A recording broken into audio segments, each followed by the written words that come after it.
brie decor, but when you are one of our competitors, we lock arms just like a family does, and we fight you, right? So that's, people are like, why do you have all those brands and how does that work? Well, it keeps us sharp so that we can hopefully be bringing out things that are exciting for you and delivering on things that only companies with scale can do. Better technology, new equipment, you know, all those things that make you vibrant for the current and future generation of designers out there. So that's a little bit about us. We've been doing it at Century for 75 years. Our oldest brand is Hickory Chair, a little bit over 110 years old.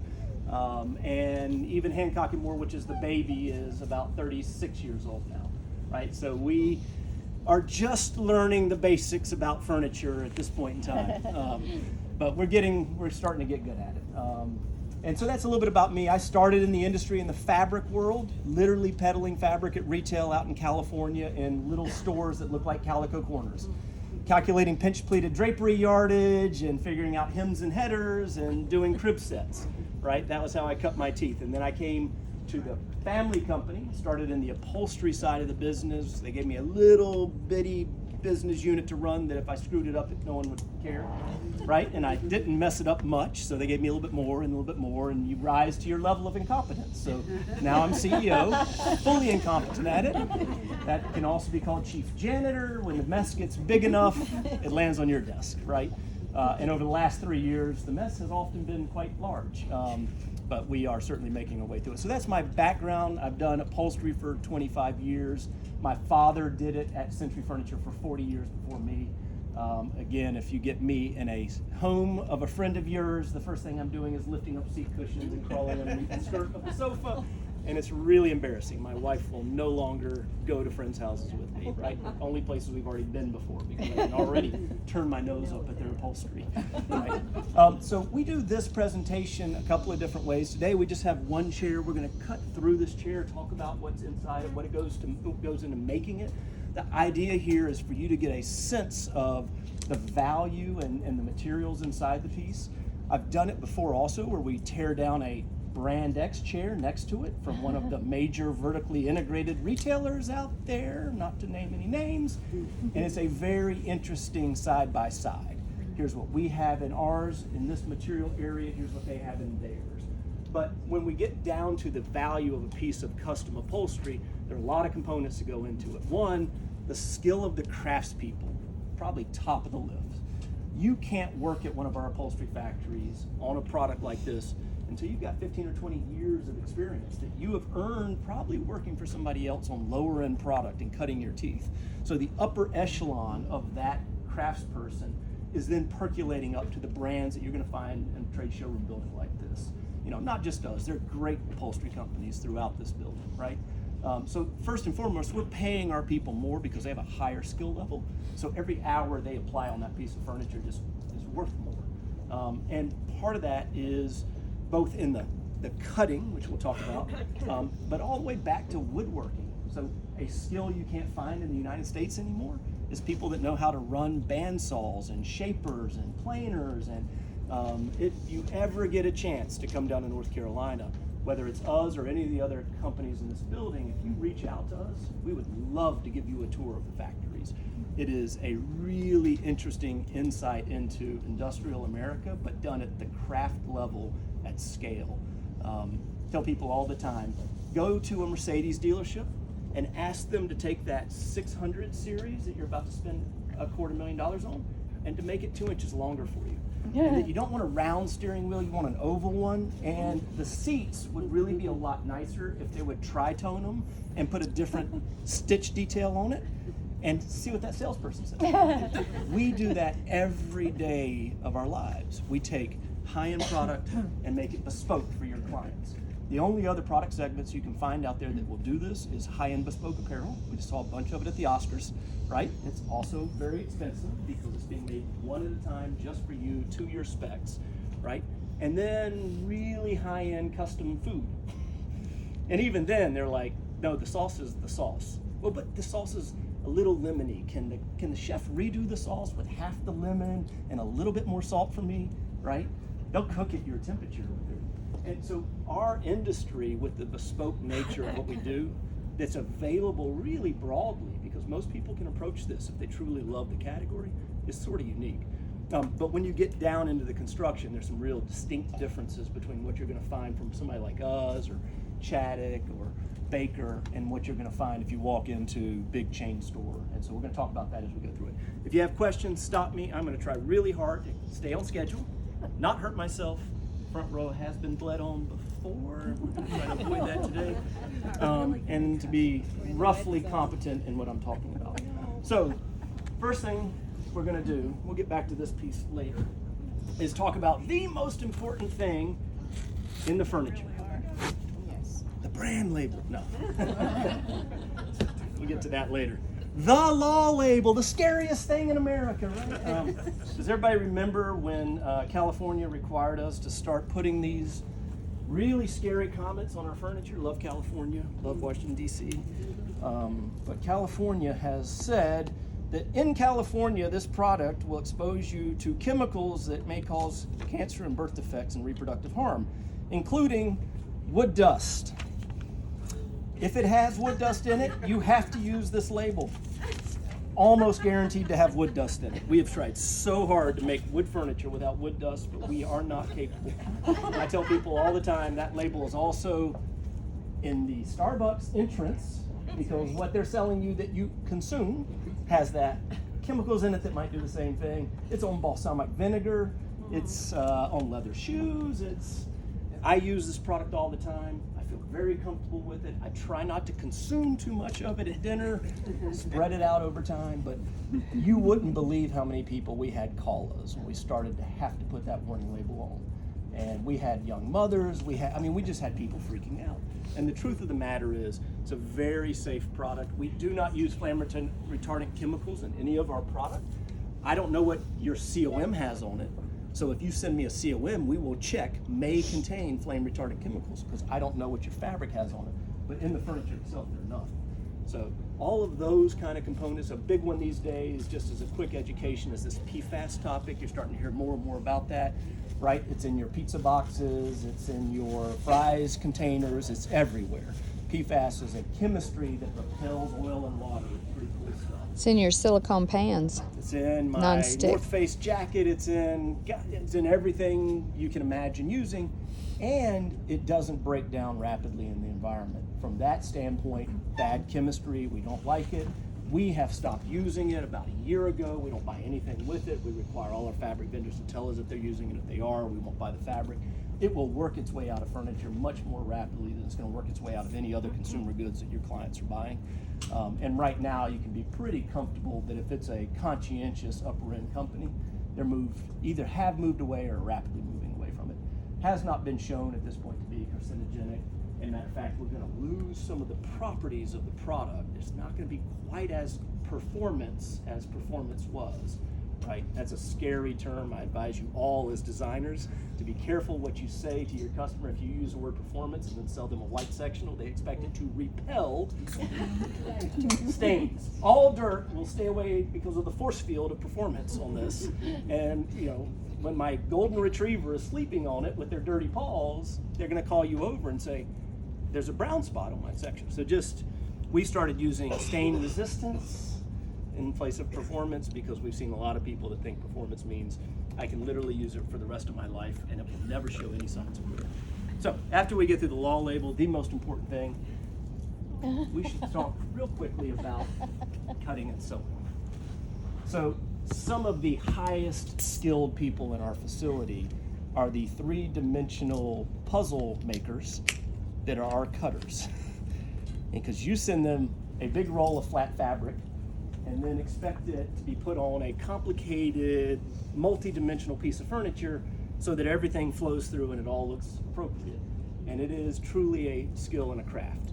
About 50% of all the upholstery we do is in COM. We get some crazy patterns because most fabric houses, even though they won't admit to it, have laid their patterns out for window treatments and not for upholstered furniture. And so that is the way the repeats fall, right? So it's perfectly yielding, so you can match up those repeats and have a teeny little seam and have it go all the way across the window treatment. And then we get it and we're like, my God, you put the entire bouquet of flowers over by the edge of the fabric and we have to center it on a chair. What do we do? I've had people send me fabrics that are irreplaceable antique from my great-grandmother's European chateau, and it's full of animals, and no animal can be harmed when you cut the fabric, right? And we're like, okay. And I'll go to the factory, and I'll stand there with the cutter, and she'll lay it out, and I'll go, no, look, feet are being cut off over here on the bird. You know, and I mean, it is rare, but we have tried to teach all of our cutters to stop. What you're sending them is worth more than what they're putting in them half the time. You know, $400, $500, $600 yard fabric is nothing, you know, new to us. If we go really, really good job, we might make $30 selling this chair. If they mess up 1 yard of fabric, the next 10 chairs have to pay for that. So it's like, slow down, take your time, stop, ask questions. We will get some delays because we're trying to get back in touch with you, and I don't know if this layout's going to work. We don't have quite enough yardage. Can we do something on the back? Is the back important? Is it going to be visible? So be willing to be a part of that because it's a big deal. And the other thing that I always advise, fill out the COM form. If you're doing business with the showroom, they're going to make you do it. And then also give us as much information as you want. There's a great old cartoon about, I don't know if you've ever seen it, designing something, where it's like what the client told the designer and what the designer told the factory and what the factory wrote down and what the factory then made and what the, you know, and there, it's the game of telephone. And you go, that's not what I wanted, but that, you know. So the more information and more clarity you can give us, the more likely we're going to deliver on your vision. But that three-dimensional process really is art form, big tables, lots of patterns, people that are very competent with decades of experience, moving those around, trying to get the highest yield, so the least amount of fabric on the cutting room floor, because it's expensive, and we get that, but also trying to make sure we can flow the pattern through the seams. You think about every one of these seams, we lose a ½ inch on each side. That's an inch of fabric gone. So if I have a pattern and take an inch out of the middle of it, it no longer matches up. So when I do this, I have to jump all the way to the next repeat. Same thing, all the way to the next repeat, and so forth and so on. Those big repeats that are done in a way that we can center them take a lot of fabric. And then when they're done in a classic drapery world, they take an incredible amount of fabric. And sometimes just can't be done without seams. You get a seam on your chaise lounge, you get a seam on your chaise lounge that goes with your sectional because the fabric goes this way without seams, but then turns and has to run the same direction. We do a whole fabric to frame CEU. It's fascinating. Trust me, if you ever sit through one, you will walk away a better specifier. But that's not today's. Today's is how did we make this chair? So let's get into the inside of it.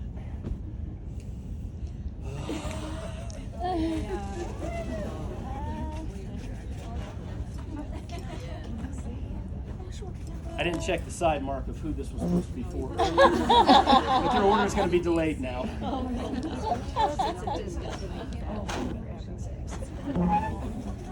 So, one of the first things we're going to talk about as we go through here is quality of materials. We talked a little bit about the quality of the craftsperson, but people ask me all the time, what's the $1,000 difference between that chair and the chair I can buy down the street at Brand X?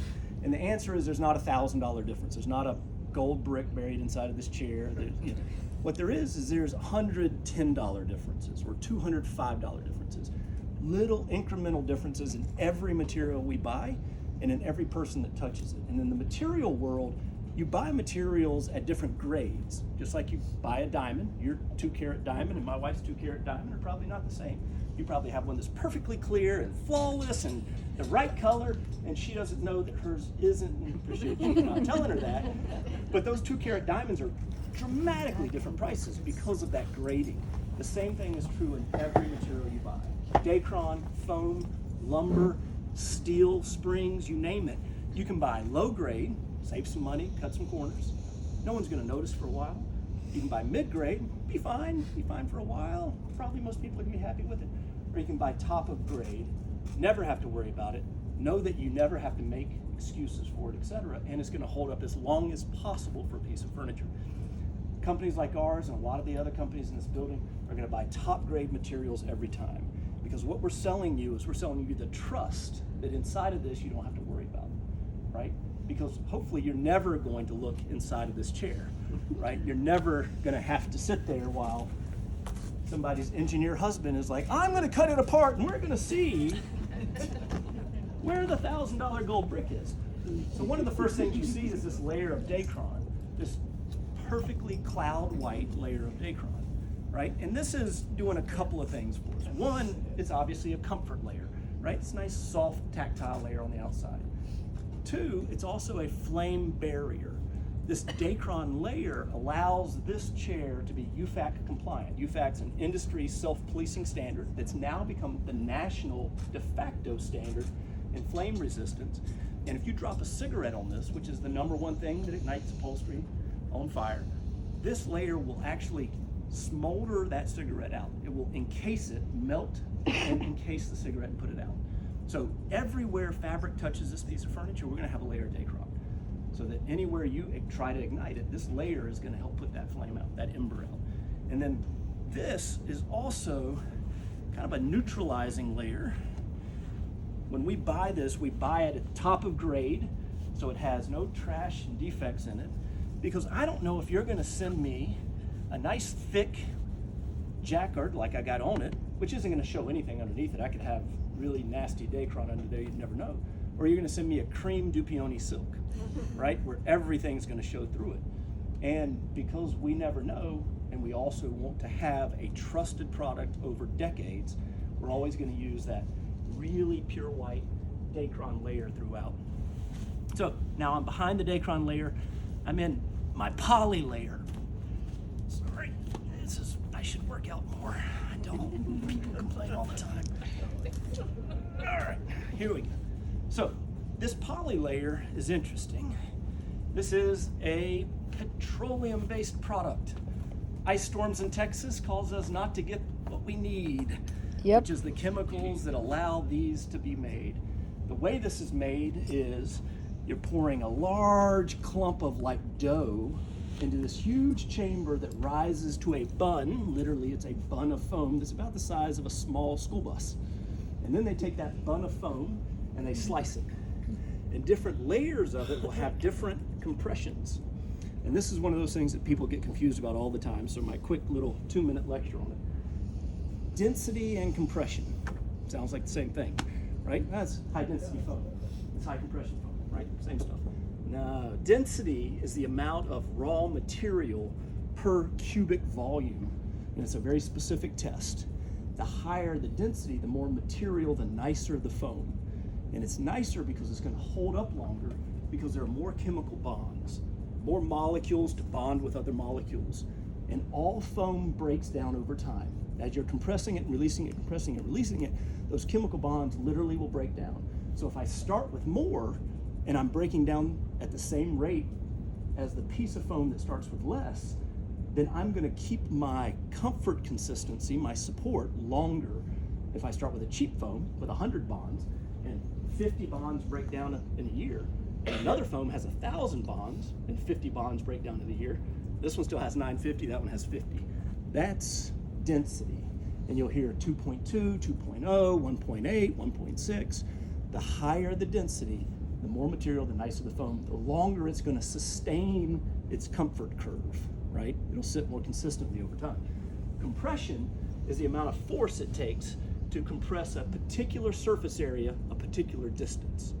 So I can have 18-pound compression, 24-pound compression, 36-pound compression, and on up, which means to compress it, call it 2 inches, a certain surface area, it takes 18 pounds to compress it 2 inches. It takes 60 pounds, really hard foam. I can have low density, high compression foam, so cheap foam that is really hard, right? And I can have high density, low compression. Nice soft plush foam with lots of chemistry connections in it. And that's gonna stay consistent in its comfort longer. So what we're doing, again, just like with the Dacron, is we're gonna buy a high density foam in every layer we put in here. So everything's gonna be 2.0, 2.2. If you ever see us using a 1.8, it's gonna be going in areas that get very little actual compression use, right? As you go down in the market, they're gonna put 1.8 in the high use areas and 1.6 in and 1.4 in, 1.2 in if they can get away with it, right? and it's just less expensive.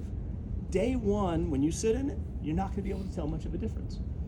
Day 632, sit on those side by side.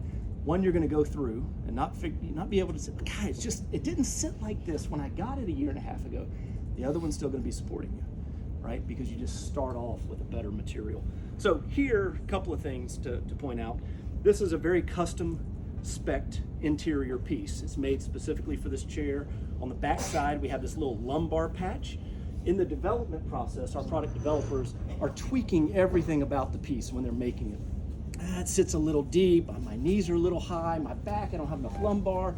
I think the overall back's too hard. I want the spring up to be firmer. All of those little components are in that development process. We might make this chair 3-4 times before we lock it down and say that's our spec.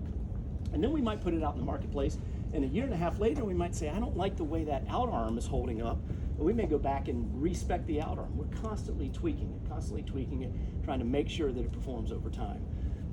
And that's why this is here, because somebody said, I'm not getting enough lumbar support in this chair. I need to add that extra patch because it's a tight back chair and I want a little bit of crown and I want to be able to feel that, right? When we have this poly and then inside, lots and lots of Dacron, wonderful materials, probably made by 3M. I'm sure I'm making somebody in Minnesota rich.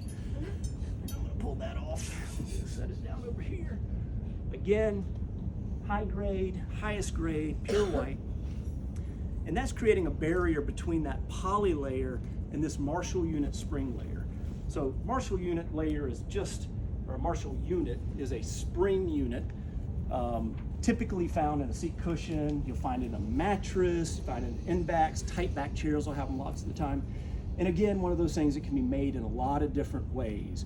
You'll see this at the low end if they use it at all. Probably not gonna see it at the low end, but if they use it, all of these are gonna be coming out in a machine that spits them out in a big tube. So imagine the fabric being this sock, and they jam springs in it, and they kind of sonic weld between them, don't sew it, and then they glue them together, or they just jam them in together. And why would that matter? Why, if I had a spring inside of a sock, right, that was loose inside that sock, why would it matter? Because what you see we've done is we've actually clamped every spring to every other spring on both sides. It's a lot of, excuse my French, damn work. Why are you doing it? If that spring inside of that sock, when you're compressing it, happens to turn sideways, it becomes very unspringy, very lumpy. Matter of fact, if you had that in your seat cushion from a low-end producer and you sold it to your client and a year later they said, yesterday I don't know what happened, but all of a sudden there's a lump in my chair. And you're like, what? No, I'm coming by. There can't all of a sudden be a lump in your chair, right? This chair isn't growing a tumor. You sit on it, you're like, there's a lump in your chair. Because that spring has now rotated to the side and is no longer springy. And you avoid that by connecting them metal to every spring on each side. It's more expensive. It's another $15 or $20. We could get it cheaper. It would probably be fine most of the time. You wouldn't really notice. And 3 years later, are we really gonna stand behind it anyway because a lump developed in your seat cushion? Yeah, we are, because we're Century or we're Hickory chair. And we don't want to have that phone call, so we're going to specify the nicer material. But that's Marshall unit. They have been cinch clamped together on both sides. We get back behind that. This is truly a belt and suspenders chair. So we use it for a reason, because it's got like every spring up in it. It's about a 20-year-old chair. It's a cool one.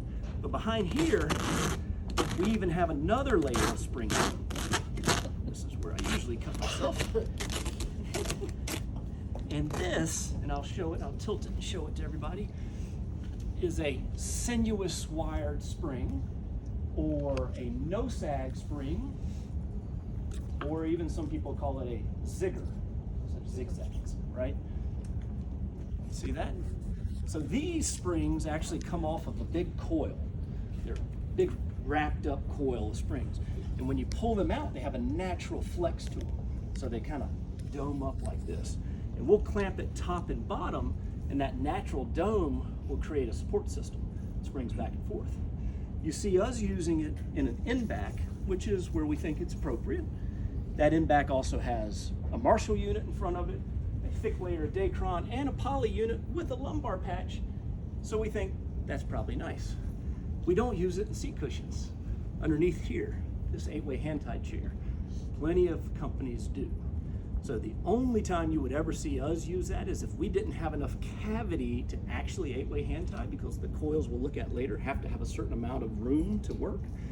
And then we would probably actually use Pirelli webbing instead. We're not big fans of this. It's a less expensive, very quick way to spring up your product. Go out to brand X, vertically integrated, you're gonna see lots of it, right? Because the guy that's gonna 8-way hand tie this is gonna take an hour and a half to do it. The guy that's gonna put these on is gonna take about 4 minutes, right? It's quick, get it out the door. Quick, I gotta make 400 more of these red chairs today. Let's go, go, go, go, go. Right, so those are sinuous wired springs. My little razor down somewhere, didn't I? And then you can see what we've done. We've also connected them together with a cross wire. I'll tuck that around.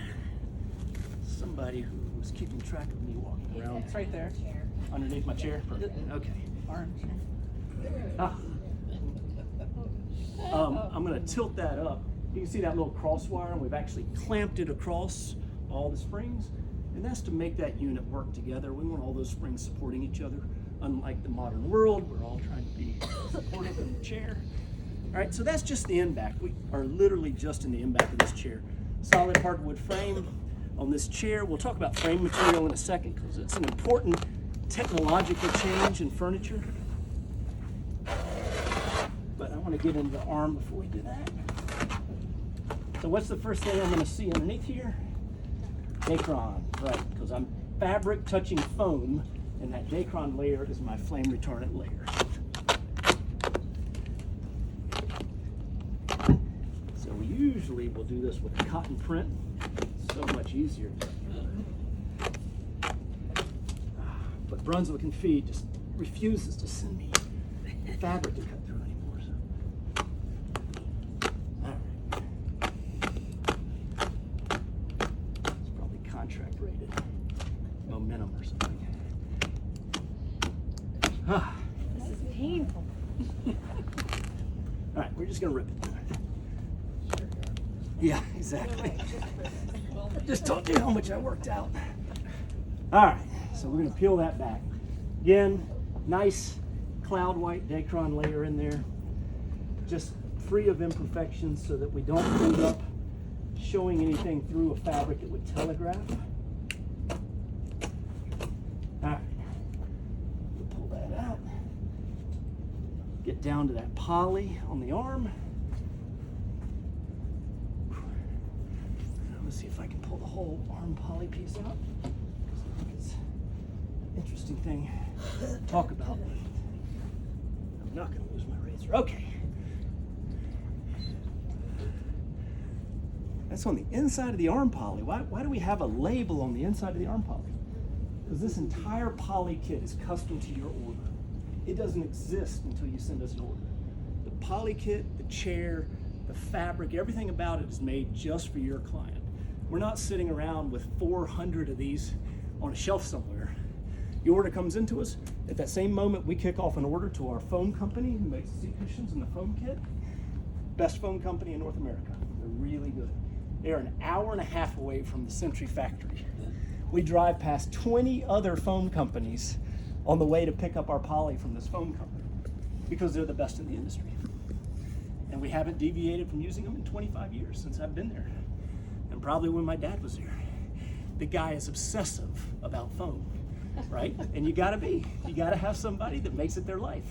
Because foam, when you're slicing that big bun of foam, we don't want the one that you said was 25-pound compression and 2.0 density, but your guys weren't really checking, and it's really 36 pounds.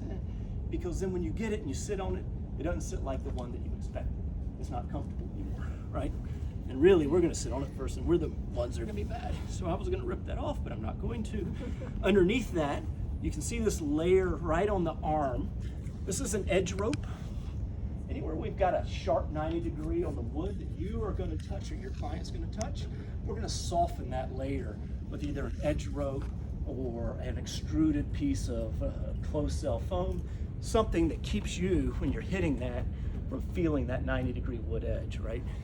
And then the frame layer underneath that, everywhere we're using solids in our frames, that wood is actually machined at our case goods factory. We're one of the few in North America that still has a case goods factory. We're gluttons for punishment. We actually have 2 case goods factories, Hickory chairs and Centuries. And when they're cutting that lumber, they don't know whether that's going on the doors of a credenza or going on the interior frame of a chair. So they're cutting it with the same spec. No knots, no splits, no imperfections that are going to cause a strength reduction in that frame, right? So frames are interesting. As promised, I would talk a little bit about it. Everywhere where we see technology make an improvement on the old way, we wait. And if it proves itself out over time, we'll begin adopting that technology. In the frame world, multi-laminate hardwood plywood, and you'll hear people say plywood, and you'll go, I don't want plywood. You probably do, because it's stronger. And I'm going to tell you why. And it's not all plywood. You can't go to Home Depot and buy what we buy, right? I probably wish you could. You'd pay a whole lot more. Your house would be 3 times as expensive. But we're buying a very high-end, multi-laminate, hardwood plywood. And the difference between it and this solid wood frame is, so solid wood we continue to use because it's got lots of flexibility. We can make things wider and shorter really quickly. We can do that with flexibility. That engineered frame out of that high-end plywood is coming off a big robotic cutting machine. It is a big old jigsaw puzzle. But the interesting thing is when we sent them to get tested, and we literally paid to get the testing done, the plywood frame held up better. And guesses why? Empire State Building does this. Golden Gate Bridge does this. It is not purely rigid because rigid things break. And this chair or the sofa companion to it or another piece of fine upholstery is only going to break when your delivery company drops it off the back of the truck or hits the arm of it into the door jamb when they're trying to get it into the living room and there's blunt force trauma. That sudden blunt force trauma is when upholstery frames break. Once it's in the living room, the frame's not going to break. That's why we, Baker, Chaddock, everybody in this building is offering you a lifetime guarantee on this frame. We know once it's installed, you ain't going to break it, right? If you break it, we're going to cover it if it's 15 years from now. But we can't cover off the back of the delivery truck, and that's really where a lot of that happens. That slight a bit flex keeps those rigid things from snapping. The other thing it is a much more green product in the sense that we can get a much better yield out of the lumber resource. So, but you got a hardwood frame here. We have probably 50% of our product line that's hybridized between solids and plied. We probably have about 25-30% that is ply because it suits the product well. And we got another 25-30% that stays solid stick because that product needs it to be solid stick based on some of the shapes. Because what you can't do with a nice expensive sheet of hardwood laminate is you can't make it do this. But I can take a big old block of solids and I can cut really interesting shapes out of it. So again, once we got comfortable, the technology allowed the product to be better, we started using it where it made sense, but with that true north of we're building things that your customer's gonna own their whole life, and we don't want that phone call 15 years from now. We built the brand on trust. We're not gonna destroy it by doing anything that lowers that trust. So, but it is an interesting thing because you'll hear that more and more. One of the things that your mothers and grandmothers used to tell you was corner blocked, glued and screwed and doubled down and solid hardwood frame, right? That was the deal, right? And you're saying, well, but do I not pitch that anymore? Yeah, that's still nice, but it's not gonna hold up as well as a well-engineered, finger-jointed, puzzle piece put together laminate frame or a hybrid frame. So I won't overbeat that horse. I think we beat it enough. Let's do this on the out arm. Since I'm not strong enough to break it, I'm gonna pull that back over. We're gonna talk about ply grip. It's just everybody's favorite subject, I know. How am I doing for time? Ish? 10 after, okay. I'm gonna move faster. All right, I'm gonna pull this out arm off. Surprise, surprise, there's a layer of Dacron, right? That layer of Dacron, everywhere the fabric touches. This layer is a little bit different in that it's bonded Dacron. We put sizing in it, we've pressed it together with heat, and we made a sheet out of it, but it's still Dacron, right? Underneath that We actually have like a Gore-Tex product. Bit of a moisture barrier. We don't want humidity coming in and out. If we can help reduce that, that's better. And then behind that, you can also cut this out from the inside, is a product called Typar. It's basically trampoline material. Does not stretch. It's a woven material with no stretch. I mean, your kids can jump on it for years and years and be perfectly happy. So we're using trampoline material because we don't want that in arm to be buckling in as you're kicking on it and watching TV the wrong direction, because the chair also has to be able to sit back and leg, you know. So trampoline material there, right? And so then with that, I'm all the way through my arm. But how did I close that up? Did we whip stitch it closed? Do we use magic glue, voodoo? You know, no. This is a material called ply grip. So that the closing of a piece of upholstery is just as important as the inside. It's actually a two-person team usually in an upholstery factory. The highest skilled upholsterer is doing the entire inside. They're called insiders. Everything where you're going to touch, look, etc. All of that layering in here, once they're done, it moves to an outsider or a closer. And the closer is closing up all of the outside of it, out arms, out back, and then probably hanging the skirt too, if it's a skirted piece. All those skirts are slowly fading. We hope they come back one day. So it's really simple when you have a straight edge. And I don't think the back of this chair is straight enough, but yeah, I think it is. Okay. If it's a straight edge, oh, Dacron again. Then we're gonna use, oh, this isn't, it's got a bow to it. All right, so you see me bending that? So here's the most frequent delivery damage in furniture. Hang on, oh, there I did it. I broke the chair. It's ruined, send it back, I want a new one. No, it's ply grip.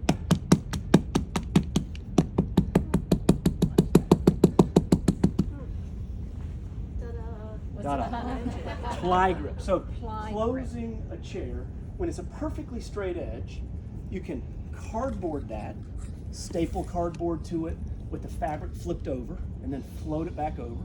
Or you can use a product called tack strip, which I'm going to show you a piece of here.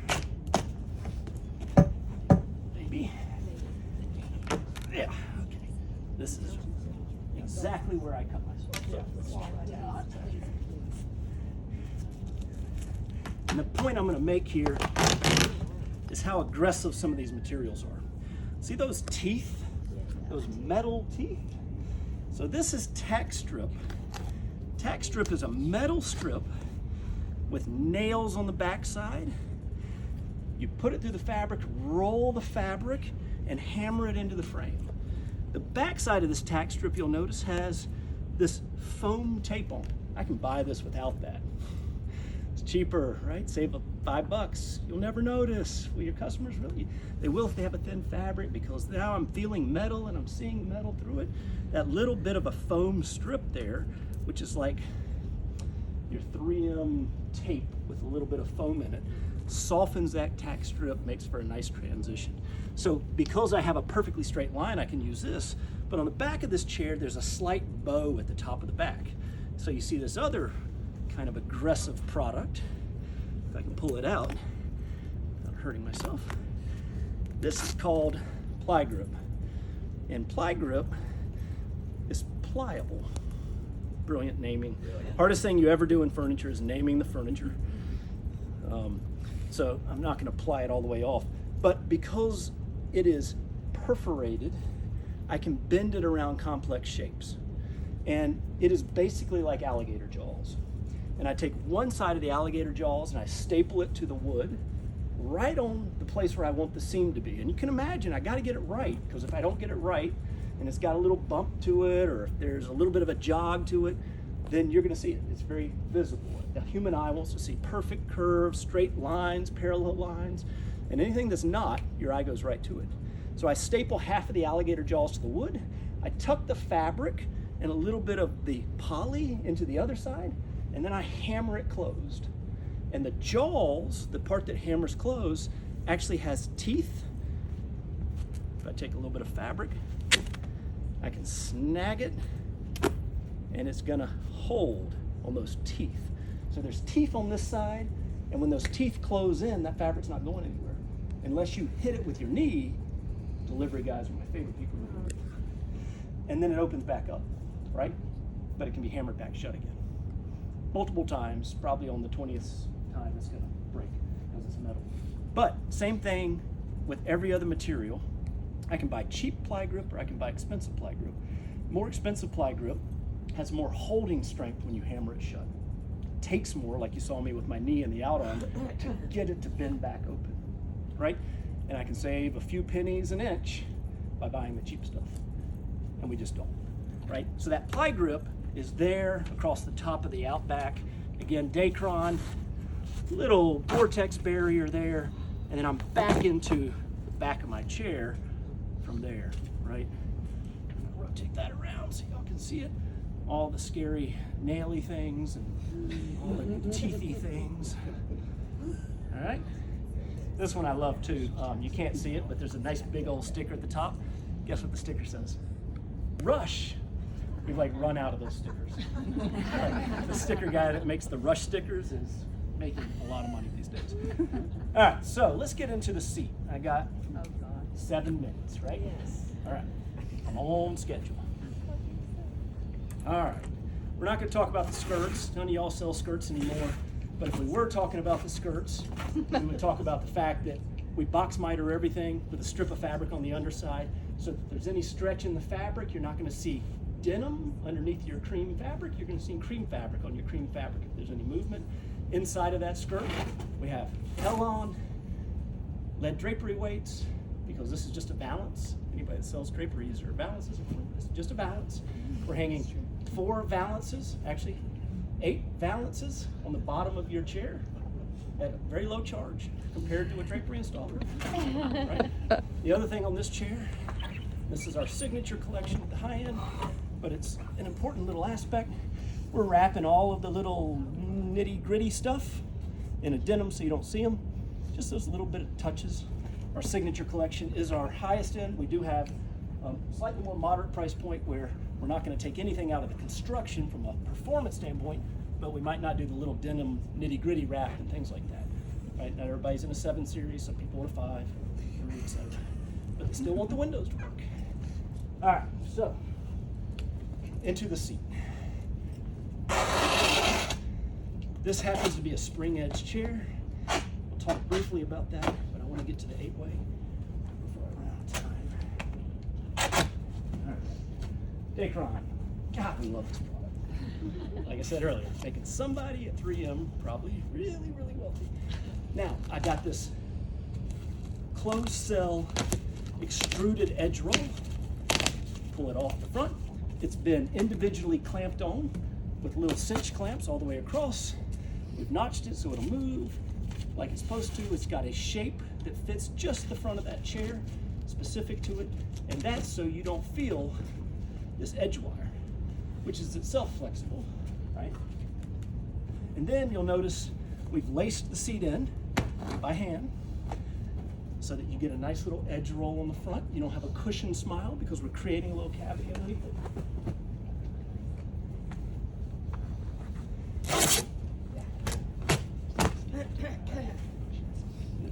There's a vinyl thing to destroy somebody's furniture. So if you ever are in an argument with an ex-spouse and want to go into the house and really ruin their favorite piece of furniture, make sure you have time. Deck pad, again, this is bonded Dacron. Higher density than what we had in the outarm because that's actually sitting on top of the spring up and keeping any of that spring up from telegraphing through so you see it. I don't want you to see these spring up components underneath there. Do you do this often? I'm not in a good enough shape to be able to do it often, so it took me about 6 months to recuperate. We have videoed it. My sister, who runs our marketing, family company, so she's my unmanageable employee. I gave her a hard time once about not having enough videos on our website. So middle of July, unair conditioned warehouse, She set me up to do a chair cut down, 4 takes, sweating through, had to have a second shirt. I was like, we got plenty of videos now. Love it, one's enough, don't need any more. 8-way hand tie, which is the industry standard, the de facto industry standard. You'll hear lots of people saying, oh, this is 8-way tied. They think about the word hand, then it's a machine tied unit, right? This is coiled spring construction. Lots of stuff they leave out then, right? We got a blue steel spring. I won't name the competitor. Yeah, that's great. It's not 8-way hand tied. It's not even coiled springs. Everybody's got their methodology for pitching you their product as high quality. And I'm not telling you it's going to fail, but I'm going to tell you that there is not a better technology than 8-way hand tie to give you consistent comfort. It's a pain to do, takes a lot of time. The guys that tie these have forearms bigger than my legs. It's what they do all day long. And they are literally, as I cut through this one, tying 8 ways across each spring. And everybody can see, well, not everybody, sorry, y'all over there, but most of y'all can see that spring lift out of the chair when I cut it free. It's tied under pressure. So the compounding pressure of all those springs acting together is quite significant, right? Because they're all acting as a unit. And when you're tying that across 8 different ways, every one of those knots by hand into the side of that under pressure, every one of those coiled springs compressed, it takes some strength and it takes skill, and they're hard people to find. So one thing I'm going to show you, and most of y'all can see it, I'll tilt it up. You see the little straps underneath that spring is connected to? The tan straps? Yep, the tan straps. So we do this in our signature product line. Again, this is our 7 series product line. I'm going to twist this spring to get it out, because I cannot pull it out unless I twist it out, because it is literally twisted in to what is called never sag. Those are steel straps that have been compressed so that they are in countervailing sine waves, and those countervailing sine waves create pockets in the steel, and then we actually twist the bottom of the spring into those pockets in the steel so that will never come out unless you can rotate it 360 degrees, but it's tied 8 ways across the top. It's probably not going to happen. Wow, that's a lot of pain in the rear. Why do we go through that? It's also, by the way, dipped in a glue and covered in cardboard so it won't squeak. It's an expensive product. One of the things we hate about an antique is this sound, where the bottom of that spring has come loose from that jute webbing and is moving around, right? So this is the other mastery of upholstery that the guys have to be really good at. It's something you sit on and compress and kick and sleep on, and it has to be perfectly silent. Because if it makes a sound, your client's gonna call you, right? If it squeaks or groans or even just sort of has a slight giggle, you're gonna be over there and they're gonna say, I don't know, but on the left-hand side of that sofa, when I sit on it, I hear a squeak. Right, 2 minutes I'm hearing. So that keeps the bottom of that spring from never coming out. It's called never sag because those steel straps will literally never sag. When you go to an antique store, you sit in a nice piece of furniture, so it feels like you're sitting in a bucket. The springs have not failed. The jute webbing underneath that has stretched out over time. If you look up underneath it, it's bellied out like this. Well, all those springs are now not getting the bottom support they need to be able to be compressed. They're hourglass shaped for that same quiet reason. We have to make it perfectly soundless. So when you compress that spring, the metal cannot touch the metal, right? We use 4 different springs in the seats on this. The outside springs are a higher compression spring than the inside springs, so you don't fall into the arm. Same thing with the back. The front springs on this are sitting over a wood rail, so they're little small short springs. In the corners, we have little butterfly springs that keep the corners from collapsing if somebody happens to sit on it strangely, and because of the TV, which is a horrible thing for upholstery. Now you have a TV and everybody sits at an angle, right? So again, just another little bit. Even the way the top twine is tied, at the lower end, they'll top tie, where they go from the top of a rail to the top of a rail, from front and back. And at the upper end, we inside tie, which means we come over to where the top of the rail is, but we actually tie our twine down below. We shoot a staple below and we tie it 2 or 3 inches below the top because we don't want you sitting on a tennis racket. We want you sitting on the springs. If you're sitting on the twine, that twine's doing a lot of work it wasn't designed to do. Even the twine itself is a specialty textile product that's wax coated, so when those knots are tied, they won't slip. Every single component, there is a choice to be made from a value standpoint to the nicest material you can buy. Every craftsperson we employ is the same choice on our behalf. And the takeaway, if you can take one thing away other than the clown car effect of how did you get all that stuff in there, I have 1 minute left, right? I have 1 minute left. She's trying to get you out of here for Chaddock, but Chaddock's a competitor, so I'm trying to make you late. All right, we're going to talk about the seat cushion real quick. Another one of those elements. We are standard spring down seat cushions in most of our products. One of my $5 tricks is to show you how to stuff a seat cushion in the client's home, but we're not going to do that today. Instead, we're going to talk about this poor little seat cushion that never gets any press, and it's going to get a Best Supporting Actress award here. So this seat cushion comes with a free North Face down jacket that would cost you $250 at a retail store. Individually channeled with fiber down fill, downproof ticking on the outside. The point that makes it downproof ticking is the tightness of the weave that keeps feathers from migrating out.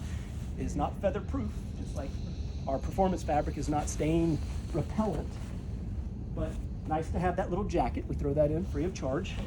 We've taken that just wedge of foam and we've wrapped the edges in Dacron again to soften it so you don't see that telegraphing through.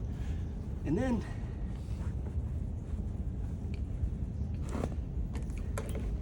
inside of there, we have another Marshall unit, and it's hidden so deep in it we could use the cheap springs if we wanted to, but we're not. They're cinch clamped both sides so you don't get a rotation. And literally just this little pizza pocket is made with about 8 different pieces of foam that create that pocket effect so that we can fit that spring unit on the inside, wrap the edges in Dacron, and put it all inside of a North Face jacket.